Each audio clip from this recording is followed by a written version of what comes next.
it's interesting, the inflation thing. It's like, okay, if the price, let's construct a metric for inflation that we'll call CPI, Right.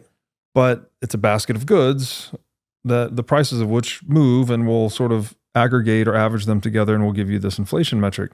But if the price moves too much on any given item, like you gave the example of a movie ticket or food or energy, they actually strip out those things for that very reason. So the metric that's intended to measure price volatility, if the good in the basket becomes too volatile, they arbitrarily remove it. Not arbitrarily. Well, pretty arbitrary. Well, when I say arbitrarily, it's like there's no formula. It's just someone's like, oh, this thing's They do the same thing with the Dow Jones Industrial Average. Right. Right? I mean, is Kodak still in the Dow? No, they do that, but Apple is, right? So it's like, well, this company's become obsolete. Let's drop it from the Dow 30 and put in these hot new companies. It's the same thing. Yeah.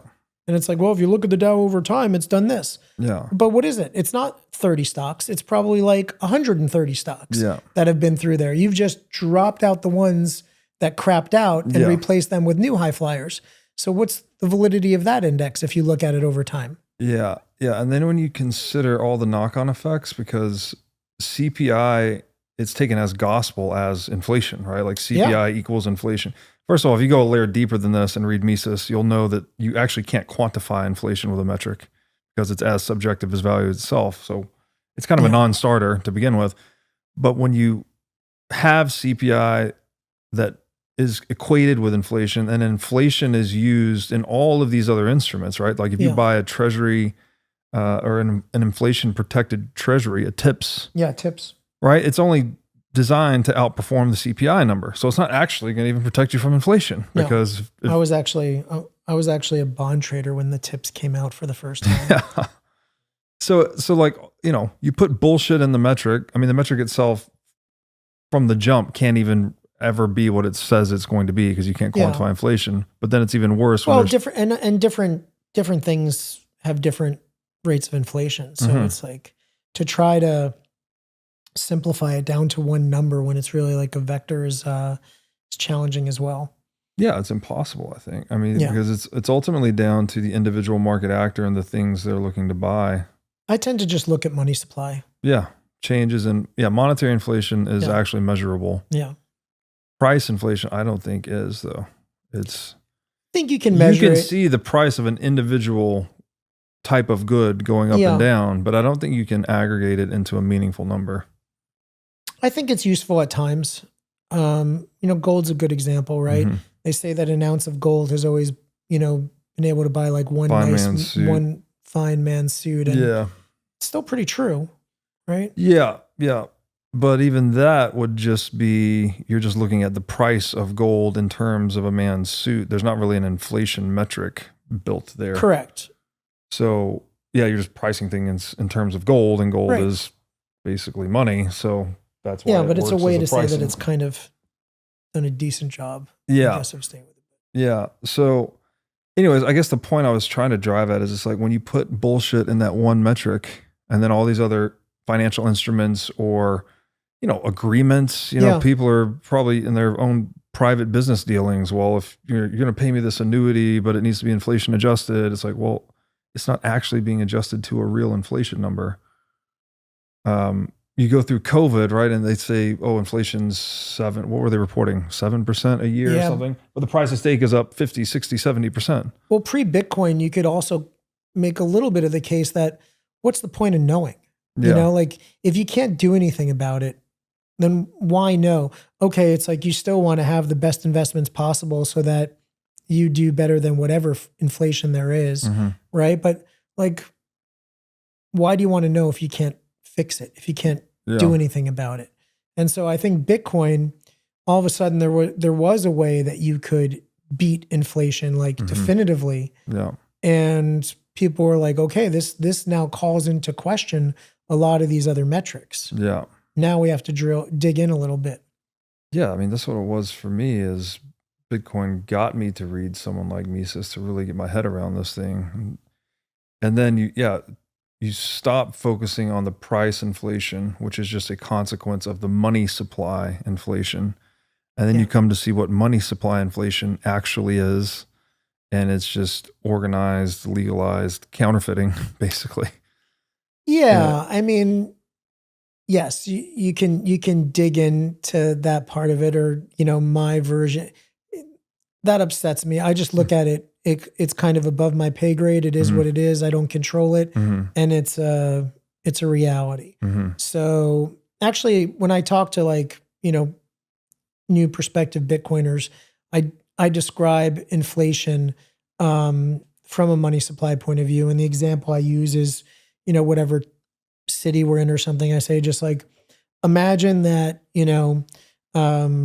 here we are in your favorite restaurant, and, you like this chicken parm, which is $35, and then tonight when we go home while we're asleep, they put a dome over this city and everybody's money doubles overnight. You had $1,000 in the bank, you wake up and you have 2,000. Same with the restaurant owner, same with the server, everybody. Yeah. When we come back to this restaurant tomorrow night, how much is your chicken parm going to be? Right? Is it going to be 30? And the answer is somewhere between $35 and $70. Yeah. Right? And they get it. Right? So like increasing the money supply in and of itself causes inflation. Yes. Period. Yeah. No, bingo. Yeah. Bingo. And it drives me crazy. Like, cause you see Joe Biden on the Super Bowl commercial talking about, well, forget Joe Biden. We're on to Kamala Harris now. Kamala Harris is now saying she's going to pass legislation to control prices. Yeah. Actual Soviet grade price controls. Yeah. And so talk about the knock-on effects, is like you get into absolute clown world where politicians actually think they can legislate economic reality, which what is a price, right? A price is just a quantitative expression of people's preferences, basically. Yeah. But it has to be market driven, right? Like, market driven. Yeah. If you're priced in a way that, the market isn't willing to pay it, your price will have to come down. Yeah, it won't be a real price. Right. So ultimately, it's like the demand for something where it meets the supply for something is you're quantitatively expressing the preferences of consumers. The foolishness of the political apparatus thinking you can pass legislation that will change people's preferences. I mean, I think it's a good question. Is it foolishness? Is it, are these people knowledgeable and they're doing this knowingly, trying to gaslight and manipulate? Is it really pure ignorance? It's like anyone with a brain would know that if you wanted to bring the cost of these grocery items and a lot of this other stuff down, that at the core of that is energy component, right?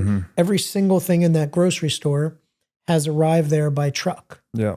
And the trucking company, the manufacturer of whatever good they're shipping you, they're not going to bear the brunt of that increase in fuel costs. And if it's up 50 some odd percent from where it is, that gets passed directly on to the consumer and reflected in the price on those shelves. Yeah. So you want to start taking a bite out of inflation? Why don't you figure out how to bring down energy prices? It's not that hard a thing to do. It's like, okay, maybe you go back to being a little more energy independent, producing it here at home as much as we can. And maybe that brings down energy a bit. Maybe the prices come down, but mandating that a company is greedy and can't have profits, like that's crazy talk. I think it's insanity. I mean, given this is why I hope it's not as true as I say it is, but it seems to me like we're coming out of the economic dark ages in many ways. Like we still are flirting with the ideas of price controls. We're flirting. I mean, the fact that it seems to me like the general viewpoint on profit is that it is evil or bad in some way, when in fact we wouldn't get anything done in this world without a profit motive. Correct. Yeah, it's the single greatest driver of everything, innovation, everything, right? It's the primary economic motivator. Exactly. Yeah. I agree with you. I think it's this is not complex stuff, right? It's economics 101. Yeah. If you have a producer of anything in that grocery store and they're making really outsized profits because they're gouging the consumer. Right. Competition. Is there a better business model than come in and undercut those guys who are gouging and make just a little bit less than they are? Yeah. Of course not. Every competitor's going to do what everybody's coming in. Yeah. And then, you'll get right back down to that market price soon enough, and you'll find that equilibrium. Yeah. So it's just, but the problem with career politicians is they're career politicians. They have no business experience whatsoever. They've never managed anything to a budget or hired and fired people, or, they just have very little understanding of business. And a lot of people think that an understanding of business makes you evil. The reality is it's essential. Government's just a really big business. Yeah.